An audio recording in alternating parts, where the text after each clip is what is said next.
Fans, players and organisers still very much had one eye on the weather on day 4 at the Aegon Championships, where Andy Murray was back on court in second round action. The top seed already knew the identity of his potential quarter-final opponent after fellow Brit Kyle Edmund moved into the last 8 when his opponent, Paul-Henri Mathieu, withdrew from the event early on Thursday with a wrist injury. It would be all eyes on Murray then, provided the rain stayed away. Murray's task once he got on court was to get past the second highest Briton in the Emirates ATP rankings, Aliyesh Bedene. In their first meeting, it wasn't long before Bedene was given a taste of Murray's abilities on a grass court.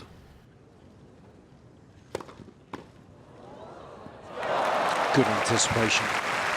You don't hit these things hard enough or accurate enough. Murray's just so good anticipating. Bedene did a good job of staying with Murray during the opening 7 games before the world number 2 struck to break for 5-3 and then quickly served it out.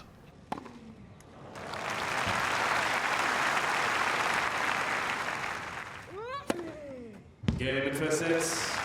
Murray wrapping up the opening set, 6-3. The two men swapped breaks during the first 4 games of the second, and this time it was Bedene who showcased his all-court game. Oh, wow.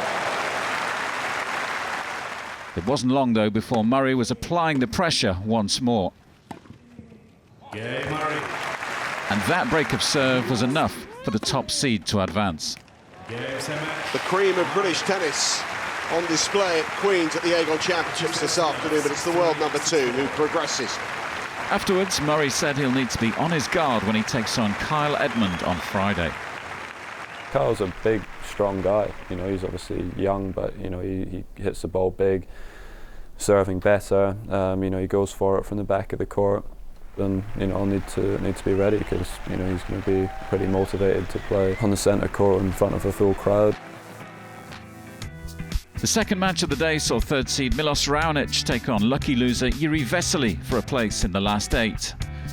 Both were serving well, and after 11 games, it looked like the set was heading for a tiebreak. Raonic, however, had other ideas.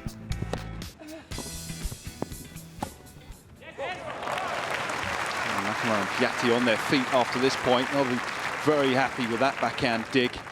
Love 30. The Canadian took the first set 7-5, and the second was just as tight.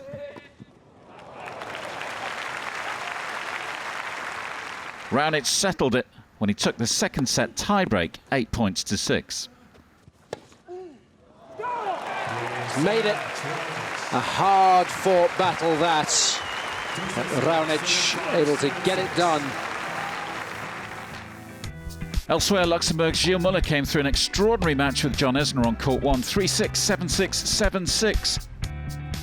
The big left-hander saved 10 match points in total, 6 in the second set and another 4 in the decider.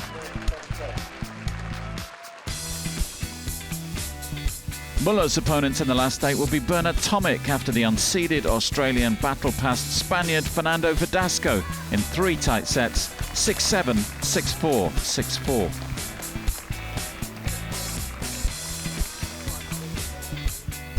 Back on centre in the final match of the day, another Spaniard, Roberto Bautista Agut, went up against American qualifier Donald Young. The Spaniard found himself up a break, but the American was doing everything in his powers to stay in touch. Young moving around the court like lightning.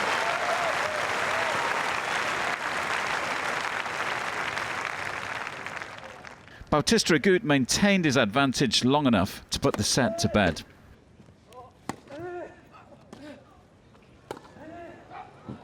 Yeah, he's got it. Now, will that be the end of play for the moment? We'll wait and see. It's certainly the end of the first set. 6-4. It was indeed the end of play for the day after a huge thunderstorm meant any more tennis was impossible on Thursday evening. And the two men will be back early on Friday alongside 4 quarterfinals on the Aegon Championships order of play.